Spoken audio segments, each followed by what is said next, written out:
Seguimos con los conceptos teóricos, voy ahora con inyectiva y sobreyectiva o suprayectiva, que son sinónimos, es simplemente el origen de la palabra. Bien, una función es inyectiva si cada par de números del dominio van a imágenes diferentes.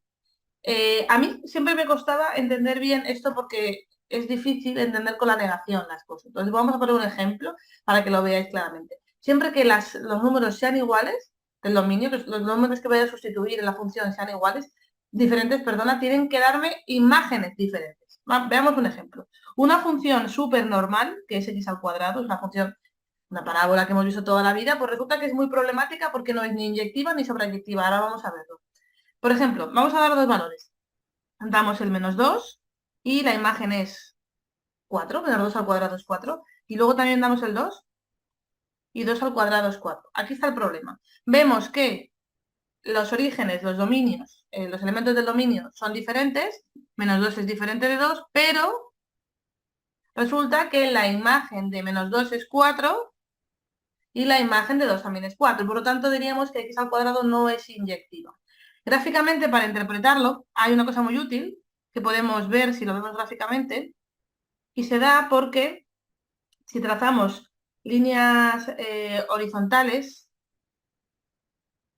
las pongo y se van borrando según las pongo. Si trazamos líneas horizontales, vemos que cada línea horizontal corta en dos lugares. ¿Vale? Eso es un truco para casi todas las funciones. Y ahora lo entendemos, ¿no? Porque significa que tenemos dos puntos del dominio diferentes, uno a la izquierda, otro a la derecha, que van a la misma altura. A la misma altura es la misma imagen. Por lo tanto, vemos que f de -2 es igual a f de 2, pero a la vez 2 y -2 son números diferentes. Eso es una indicación de que no estamos ante una función inyectiva. Otra manera, otra definición que podemos ver en algún otro sitio, pues la escribo y luego la borro porque tiene que ver con lógica y negación de afirmaciones. Si alguien sabe lógica preposicional, que la hayamos estudiado en bachillerato, P implica Q. En este caso nosotros hemos hecho no P implica no Q. Para negar una implicación se hace al revés, si es no Q, no Q implica no P. Si alguien sabe de lógica o se acuerda de esto, pues lo explico, si no, olvidaros. Entonces, esta misma afirmación que tenemos en la definición formal que he puesto arriba, también podríamos decir que si f de x1 es igual a f de x2, significa que también las imágenes serán iguales. Es decir, si tenemos dos imágenes iguales es porque venían del mismo sitio. ¿De acuerdo? Entonces aquí vemos que también es falso, porque tengo dos imágenes iguales, 4, que no vienen del mismo sitio. Viene una de 2 y la otra de -2. Otra manera de ponerlo, si lo queremos poner para negar una implicación en negativo, tenemos que dar la vuelta a las dos afirmaciones, a las dos sentencias. Pero bueno, esto es una curiosidad, porque quizás si consultáis libros veis que la definición que os he puesto pues no es la misma, está al revés, pero en realidad es la misma, solo que falsada. Vamos con la segunda definición a trabajarla un poquito.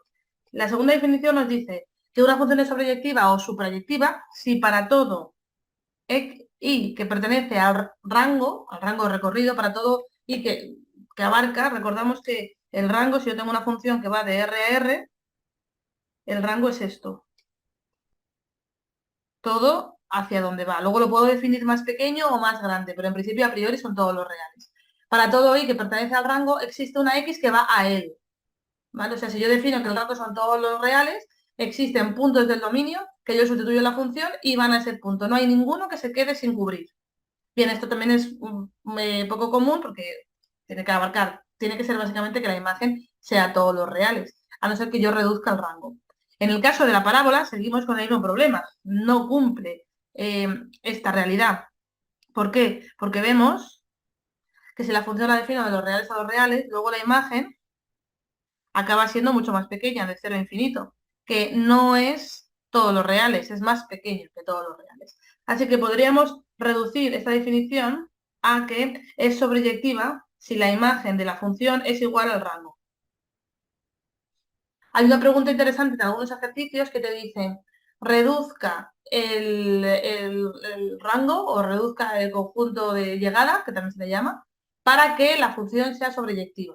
Bueno, pues es tan fácil como calcular la imagen y decir que esa imagen es el mismo que el rango. Entonces, sobreyectiva es una cosa que podemos apañar para conseguir que sea. Reducimos el conjunto de llegada, eliminamos toda esta parte negativa y ya nos quedamos a la izquierda, arriba, perdona. Pero esta función sigue sin ser, x al cuadrado sigue sin ser inyectiva. Podríamos forzar que fuera sobreyectiva, reduciendo la parte de abajo y solo quedándonos con los positivos, pero no podemos lograr que sea inyectiva, dado que hay dos puntos a la misma altura.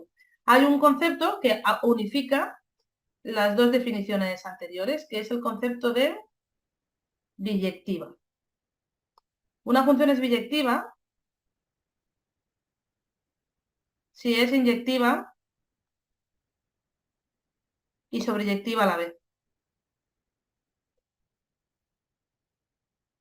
Eso tiene consecuencias súper interesantes, súper interesantes. Por ejemplo, si es inyectiva, sabemos que la función tiene inversa y podemos hacer una inversa. Una inversa de una función, pues como una inversa de una matriz, es ir y poder volver.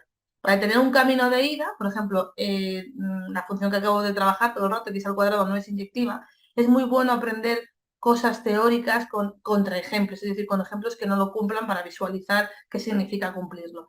Si yo meto el valor -2 en la función x al cuadrado, llego a 4, pero luego cuando estoy en 4 ya no sé volver, porque no sé si tengo que ir a -2 o a 2, porque puede haber dos caminos que me lleven a origen.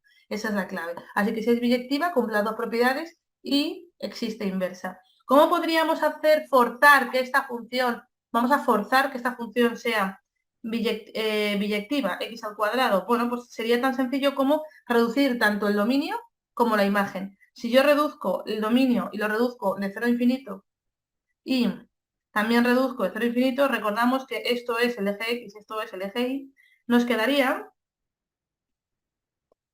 tan solo la rama de la derecha del primer cuadrante, me quedaría solo esto. Entonces vemos que cada uno de los puntos equivale a una sola imagen. No hay ningún punto, si yo trazo líneas horizontales, no hay ningún punto que se duplique. Así que acabo de conseguir de una función que a priori para todos los reales no era ni inyectiva ni sobreyectiva, reduciendo el rango y reduciendo el conjunto de salida, es decir, el dominio, al final he conseguido que sea inyectiva y biyectiva. ¿Y cómo hacemos la inversa? Bueno, pues esto lo hemos visto desde pequeños toda la vida. Si despejamos al revés y despejamos la x, me queda la raíz de, vamos a escribirlo bien, me queda que x es la raíz de y, que si cambiamos de nomenclatura me queda que la inversa es igual a la raíz de x. Y efectivamente la inversa es esta, que ya lo vamos a ver más adelante, pero la inversa y la función original son simétricas con respecto al eje diagonal. Lo he escrito y lo he borrado para que solo quedase la idea. Bien, perfecto, pues seguimos.